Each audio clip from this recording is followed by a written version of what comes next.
ಕಾಂಗ್ರೆಸ್ಸಿನ ನಾಸಿರುದ್ದೀನ್ ಗೆದ್ದಾಗ ಘೋಷಣೆ ಯಾವುದು? ಪಾಕಿಸ್ತಾನಕ್ಕೆ ಜಯವಾಗಲಿ, ಪಾಕಿಸ್ತಾನ ಗೆಲ್ಲಬೇಕು ಅಂತ ಹೇಳಿ ವಿಧಾನಸೌಧದಲ್ಲಿ ಜೈಕಾರ ಹಾಕ್ಲಿಕ್ಕ ಹಿಂದುಳಿದವರಿಗೆ ದಲಿತರಿಗೆ ಅನ್ಯಾಯ ಮಾಡಿರುವಂತ ಮತ್ತೊಂದು ಸರ್ಕಾರ ಇಲ್ಲ. ಕೇಂದ್ರ ಸರ್ಕಾರ ಕೊಟ್ಟಿರುವಂತ ಎಲ್ಲ ಅನುದಾನಗಳನ್ನ ಸಿದ್ದರಾಮಯ್ಯನವರು ಬೋರ್ಡ್ ಹಾಕೊಂಡು ನಮ್ಮದು ಅಂತಾರೆ. ಈ ಸರ್ಕಾರ ಒಂದು ನಿಮಿಷ ಉಳಿದ್ರೆ ಪೊಲೀಸ್ ಸ್ಟೇಷನ್ಗೆ ಬೆಂಕಿ ಹಾಕುವಂತ ಕೆಲಸಗಳಾಯ್ತು. ಕಾಂಗ್ರೆಸ್ ಕೇಳ್ತಾರೆ, ಇದು ನಾಗರಿಕತೆ ಏನು ಮುಗಿಸಬೇಕು ಅಂತ ಹೇಳಿ ರಾಜ್ಯಾಧ್ಯಕ್ಷರು ಆದೇಶ ಕೊಟ್ಟಿದ್ದಾರೆ.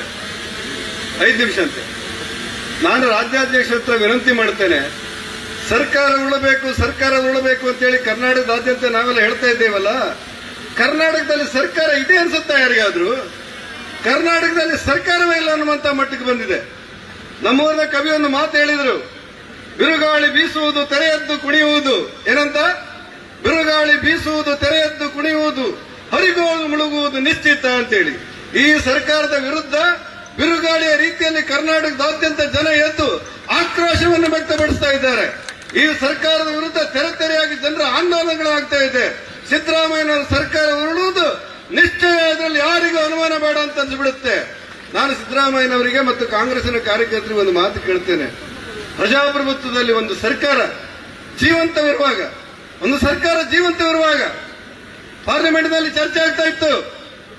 ನಾಸೀರ್ ಹುಸೇನ್ ಪಾರ್ಲಿಮೆಂಟಿನಲ್ಲಿ ಗೆಲ್ತಾರೆ, ಚುನಾವಣೆಯಲ್ಲಿ ರಾಜ್ಯಸಭೆಯಲ್ಲಿ ಗೆಲ್ತಾರೆ. ಒಂದು ಸರ್ಕಾರ, ಒಂದು ಜೀವಂತ ಸರ್ಕಾರ ಪಾರ್ಲಿಮೆಂಟಿನಲ್ಲಿ ಇದ್ದುಕೊಂಡು ಕೆಂಗಲ್ ಹನುಮಂತಯ್ಯನಂತ ರಾಷ್ಟ್ರಭಕ್ತರು ಕಟ್ಟಿರುವಂತಹ ವಿಧಾನಸೌಧದಲ್ಲಿ, ಪ್ರಜಾಪ್ರಭುತ್ವದ ದೇಗುಲಾಗಿರುವಂತಹ ವಿಧಾನಸೌಧದಲ್ಲಿ ಕಾಂಗ್ರೆಸ್ಸಿನ ನಾಸಿರುದ್ದೀನ್ ಗೆದ್ದಾಗ ಘೋಷಣೆ ಯಾವುದು? ಪಾಕಿಸ್ತಾನಕ್ಕೆ ಜಯವಾಗಲಿ. ಜೀವಂತ ಇದೆಯಾ ಸರ್ಕಾರ? ನಾನು ಕಾಂಗ್ರೆಸ್ಸಿನ ಎಲ್ಲ ಕಾರ್ಯಕರ್ತರಿಗೆ, ರಾಷ್ಟ್ರಪ್ರೇಮಿ ಕಾರ್ಯಕರ್ತರಿಗೆ ಕೇಳ್ತೇನೆ, ನೀವು ಓಟ್ ಹಾಕಿ ಕಾಂಗ್ರೆಸ್ ಗೆಲ್ಲಬೇಕು, ಸಿದ್ದರಾಮಯ್ಯ ಇರಬೇಕು ಅಂತ ಹೇಳಿರೋದು, ಪಾಕಿಸ್ತಾನ ಗೆಲ್ಲಬೇಕು ಅಂತ ಹೇಳಿ ವಿಧಾನಸೌಧದಲ್ಲಿ ಜೈಕಾರ ಹಾಕ್ಲಿಕ್ಕ ಉತ್ತರಿಸಬೇಕಾದಂತ ಅನಿವಾರ್ಯತೆ ಇವತ್ತು ಕಾಂಗ್ರೆಸ್ ಪಕ್ಷಕ್ಕೆ. ಒಂದೇ ಒಂದು ಪ್ರಶ್ನೆ ಕೇಳಿ ನನ್ನ ಮಾತು ಮುಗಿಸಬೇಕು.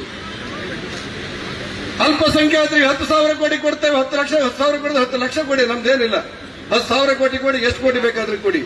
ಆ ಹಿಂದುಳಿದ ವರ್ಗದ ಮಕ್ಕಳು ಶಾಲೆಯಲ್ಲಿ ಹಾಸ್ಟೆಲ್ ಇಲ್ಲ ಅಂತೇಳಿ, ಶಾಲೆಯಲ್ಲಿ ಸೀಟ್ ಸಿಗ್ತಾ ಇಲ್ಲ ಅಂತೇಳಿ, ಆ ಪರಿಶಿಷ್ಟ ಜಾತಿ ಪರಿಶಿಷ್ಟ ಪಂಗಡದ ಮಕ್ಕಳು ಹಾಸ್ಟೆಲ್ ಅಲ್ಲಿ ಸೀಟ್ ಸಿಗ್ತಾ ಇಲ್ಲ ಅಂತೇಳಿ ಬೊಬ್ಬೆ ಹಾಕುವಂತ ಪರಿಸ್ಥಿತಿ ನಿರ್ಮಾಣ ಆಗಿದೆಯಲ್ಲ.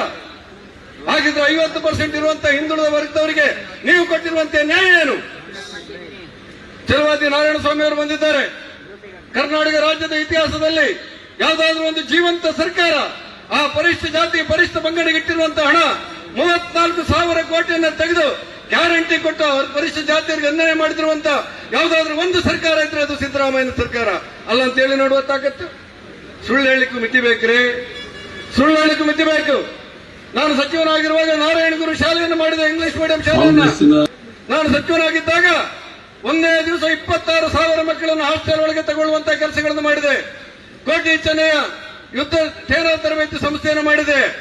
ಆ ಬಿಲ್ಲವರ ಓಟ್ ಕೊಡಿ ಎನ್ನುವ ಕಾರಣಕ್ಕೆ ಕಾಂಗ್ರೆಸ್ಸಿನ ಬಿಲ್ಲವರ ಮುಖಂಡರು ಕಿವಿಟ್ಟು ಕೇಳಿ ಆ ಬಿಲ್ಲವರ ಓಟ್ ಕೊಡಬೇಕು ಅನ್ನುವ ಒಂದೇ ಕಾರಣಕ್ಕೆ ನಾರಾಯಣಗುರು ನಿಗಮಕ್ಕೆ 250 ಕೋಟಿ ಕೊಟ್ಟೇವು ಅಂತೇಳಿ. ಎಷ್ಟು ಕೋಟಿ? 250 ಕೋಟಿ ಕೊಡ್ತೇವೆ ಅಂತೇಳಿ.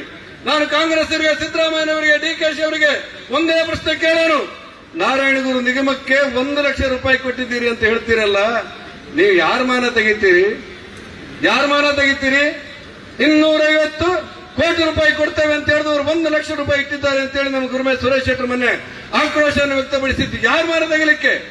ಹಿಂದುಳಿದವರಿಗೆ ದಲಿತರಿಗೆ ಅನ್ಯಾಯ ಮಾಡಿರುವಂತಹ ಮತ್ತೊಂದು ಸರ್ಕಾರ ಇಲ್ಲ. ಕೇಂದ್ರ ಸರ್ಕಾರ ಕೊಟ್ಟಿರುವಂತಹ ಎಲ್ಲ ಅನುದಾನಗಳನ್ನ ಸಿದ್ದರಾಮಯ್ಯನವರು ಬೋರ್ಡ್ ಹಾಕೊಂಡು ನಮ್ಮದು ಅಂತಾರೆ. ಪಶುಸಂಗೋಪನಾ ಇಲಾಖೆಯಲ್ಲಿ ಪಶುಸಖಿ ಅಂತ ಹೇಳಿ ಒಂದೊಂದು ಗ್ರಾಮ ಪಂಚಾಯತ್ಗೆ ಒಬ್ಬ ಸಿಬ್ಬಂದಿಯನ್ನ ಕೇಂದ್ರ ಸರ್ಕಾರ ನೇಮಕ ಮಾಡುತ್ತೆ ರಾಜ್ಯ ಸರ್ಕಾರದ ಕೆಲಸ ಮಾಡಲಿಕ್ಕೆ. ಸಿದ್ದರಾಮಯ್ಯನ ಫೋಟೋ, ಉಸ್ತುವಾರಿ ಮಂತ್ರಿಗಳ ಫೋಟೋ, ಪಶುಸಂಗೋಪನೆ ಫೋಟೋ, ಹಣ ಕೊಟ್ಟು ಮೋದಿ ಫೋಟೋವೇ ಇಲ್ಲ. ಇವತ್ತಾಗಿರುವಂತದ್ದೇನು? ಬಡವರಿಗೆ ಮನೆ ಕೊಡ್ತೇವೆ, ನಿಮ್ಮ ಒಂದೊಂದು ಗ್ರಾಮ ಪಂಚಾಯತ್ಗೆ 29 ಮನೆಗಳು ಬಂದಿದೆ ಅಂತ ಹೇಳ್ತಾರಲ್ಲ, ಒಂದೇ ಒಂದು ಬಸವ ವಸತಿ ಮನೆಯನ್ನು ಸಿದ್ದರಾಮಯ್ಯನವರ ಸರ್ಕಾರ ಕೊಟ್ಟಿಲ್ಲ. ಕೇಂದ್ರ ಸರ್ಕಾರದ ಅನುದಾನದ ಮೂಲಕ ಬಂದಿರುವಂತಹ ಮನೆಗಳಿಗೆ ಪಟ್ಟಿ ಮಾಡಿ ವಸತಿ ಮಂತ್ರಿಗಳವರು ಫೋಟೋ ಹಾಕೊಳ್ಳುವಂತ ಮಟ್ಟಿಗೆ ಬಂದಿದ್ದಾರೆ. ಕೃಷಿ ಮಂತ್ರಿಗಳು ಮಾತಾಡ್ತಾ ಇರುವುದನ್ನ ಕೇಳಿದೆ. ಎಂತ ಮಾತಂತ ಹೇಳಿದ್ರೆ, ಯಾವತ್ತು ಯಡಿಯೂರಪ್ಪನವರು ಮುಖ್ಯಮಂತ್ರಿಯಾಗಿ ಬಸವರಾಜ ಬೊಮ್ಮಾಯಿ ಅವರು ಯಡಿಯೂರಪ್ಪನವರು ಕೆಳಗಿಳಿದ್ರು, ಆ ದಿವಸ ಕೃಷಿ ಸಮ್ಮಾನ ಯೋಜನೆಗೆ ಕೊಡುವಂತ 4,000 ರೂಪಾಯಿ ನಿಂತೇ ಬಿಟ್ಟಿತ್ತು, 1 ರೂಪಾಯಿ ಕೊಟ್ಟಿಲ್ಲ. ಯಾವ ಮುಖತ್ತು ರೈತರ ಬಗ್ಗೆ ಮಾತಾಡ್ತೀರಿ? ಕಾರ್ಮಿಕ ಮಂತ್ರಿ ರೈತರ ಬಗ್ಗೆ, ಬಡವರ ಬಗ್ಗೆ, ಕಾರ್ಮಿಕರ ಬಗ್ಗೆ ಮಾತಾಡುವುದನ್ನು ಬಿಟ್ಟು ನರೇಂದ್ರ ಮೋದಿ ಬಟ್ಟೆ ಬಗ್ಗೆ ಮಾತಾಡಿ ಕೊಟ್ಟಿದ್ದಾರೆ. ಎಂತ ಒಂದು ದಾರುಣವಾದಂತ ಪರಿಸ್ಥಿತಿಯಲ್ಲಿ ಈ ಸರ್ಕಾರ ಒಂದು ನಿಮಿಷ ಉಳಿದ್ರೆ ಉದಯಪುರದಲ್ಲಿ ಏನಾಯ್ತು ಕೇಳಿದ್ರೆ ಪೊಲೀಸ್ ಸ್ಟೇಷನ್ಗೆ ಬೆಂಕಿ ಹಾಕುವಂತ ಕೆಲಸಗಳಾಯ್ತು. ಪೊಲೀಸ್ ಸ್ಟೇಷನ್ಗೆ ಬೆಂಕಿ ಹಾಕುವಂತ ಕೆಲಸ. ಕಾಂಗ್ರೆಸ್ಸರಿಗೆ ಕೇಳ್ತೇನೆ, ಇದು ನಾಗರಿಕತೆ ಏನು? ಇದು ನಾಗರಿಕತೆಯ ನಡವಳಿಕೆ ನಿಮ್ದು? ವಿಧಾನಸೌಧದಲ್ಲಿ ಪಾಕಿಸ್ತಾನಕ್ಕೆ ಜಯ ಅಂತ ಹೇಳ್ತೀರಿ, ಉದಯಪುರದಲ್ಲಿ ಪೊಲೀಸ್ ಠಾಣೆಗೆ ಬೆಂಕಿ ಹಾಕುವಂತ ಕೆಲಸಗಳಾಗುತ್ತೆ. ಆ ಎಲ್ಲವೂ ಕುಕ್ಕರ್ನಲ್ಲಿ ಬಾಂಬ್ ಇಟ್ಕೊಂಡು ಕನ್ನಡ ಶಾಲೆ ಮಕ್ಕಳ ಮಧ್ಯೆ ಇಡುವಂತ ಹೇಯ ಕೃತ್ಯವನ್ನು ಬೆಂಬಲಿಸುವಂತ ಘಟನೆಗಳು ನಡೆದಿರುವಾಗ ನಾನು ನಿಮ್ಮಲ್ಲಿ ವಿನಂತಿ ಮಾಡೋನು, ಭಾರತೀಯ ಜನತಾ ಪಕ್ಷದ ಕಾರ್ಯಕರ್ತರು ವಿರಮಿಸುವಂತಿಲ್ಲ. ಪ್ರತಿ ಬೂತ್ ಮಟ್ಟದಲ್ಲಿ, ಮತಗಟ್ಟೆ ಮಟ್ಟದಲ್ಲಿ, ಶಕ್ತಿ ಕೇಂದ್ರದ ಮಟ್ಟದಲ್ಲಿ ಅತ್ಯಂತ ವ್ಯವಸ್ಥಿತವಾಗಿ ಸಂಘಟನಾತ್ಮಕವಾದಂತಹ ಹೋರಾಟ ಕೊಡುವುದರ ಮೂಲಕ ಮತ್ತೊಮ್ಮೆ ಭಾರತೀಯ ಜನತಾ ಪಕ್ಷ ಕರ್ನಾಟಕದಲ್ಲಿ ಬರಲಿಕ್ಕೆ ಎಲ್ಲರೂ ಒಟ್ಟಾಗಿ ಒಂದಾಗಿ ಶ್ರಮ ಪಡೋಣ ಅಂತ ಹೇಳಿ ವೇದಿಕೆಯಲ್ಲಿ ನಮ್ಮ ರಾಜ್ಯಾಧ್ಯಕ್ಷರಾದ ವಿಜಯೇಂದ್ರ ಅವರಿದ್ದಾರೆ. ವಿಜಯೇಂದ್ರ ಅವರು ಇವತ್ತು ಇಡೀ ಕರ್ನಾಟಕದ 31 ಜಿಲ್ಲೆಗಳಲ್ಲಿ ಇವತ್ತು ಉಡುಪಿಯಲ್ಲಿದ್ರೆ, ಈಗ ಉಡುಪಿಯಲ್ಲಿದ್ರೆ ಮಧ್ಯಾಹ್ನ 4 ಗಂಟೆಗೆ ಚಿಕ್ಕಮಗಳೂರು ಇರ್ತಾರೆ.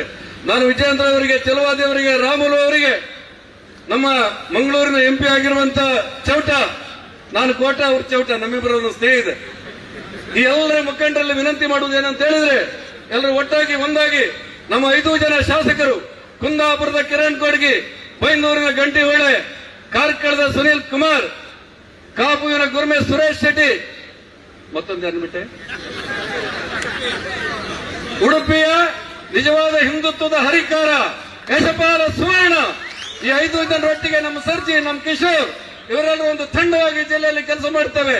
ನೀವೆಲ್ಲರೂ ಒಟ್ಟಾಗಿ ಒಂದಾಗಿ ಭಾರತೀಯ ಜನತಾ ಪಕ್ಷದ ಹೋರಾಟಕ್ಕೆ ಬೆಂಬಲ ಕೊಡಬೇಕು ಅಂತ ಹೇಳಿ ಜನಸಾಮಾನ್ಯರಲ್ಲಿ, ಮತದಾರರಲ್ಲಿ ವಿನಂತಿ ಮಾಡಿ ಭಾರತೀಯ ಜನತಾ ಪಕ್ಷದ ಹೋರಾಟ ಮುಂದುವರಿತಾ ಇದೆ. ಈ ಹೋರಾಟ ಮುಗಿಯುವುದರೊಳಗೆ ನಿಶ್ಚಯವಾಗಿ ಅನಿಸುತ್ತೆ ನನಗೆ, ಈ ಹೋರಾಟ ಮುಗಿಯುವುದರೊಳಗೆ ಡಿಕೆಶಿ ಮತ್ತು ಸಿದ್ದರಾಮಯ್ಯನವರ ವಿವಾದ ತಾರಕಕ್ಕೇರುತ್ತೆ, ಬಿರುಗಾಳಿ ಬೀಸುತ್ತೆ, ಜನಾಕ್ರೋಶ ಆರ್ಭಟಿಸುತ್ತೆ, ಕರ್ನಾಟಕ ಸರ್ಕಾರ ಉರುಳುತ್ತೆ, ನಿಶ್ಚಯ ಅನ್ನುವಂತ ಮಾತು ಹೇಳಿ ಈ ಕಾರ್ಯಕ್ರಮಕ್ಕೆ ಸಂಘಟನೆ ಮಾಡಿದಂತ ನಮ್ಮ ಜಿಲ್ಲಾಧ್ಯಕ್ಷರಾದ ಕಿಶೋರ್ ಕುಮಾರ್ ಅವರ ತಂಡಕ್ಕೆ ಅಭಿನಂದನೆ ಸಲ್ಲಿಸುತ್ತೇನೆ. ನಮಸ್ಕಾರ, ಧನ್ಯವಾದ. ಹೆಚ್ಚಿನ ವಿಡಿಯೋಗಳಿಗೆ ಪ್ರತಿಧ್ವನಿ ಯೂಟ್ಯೂಬ್ ಚಾನೆಲ್ ಸಬ್ಸ್ಕ್ರೈಬ್ ಮಾಡಿ, ಬೆಲ್ ಐಕಾನ್ ಕ್ಲಿಕ್ ಮಾಡಿ.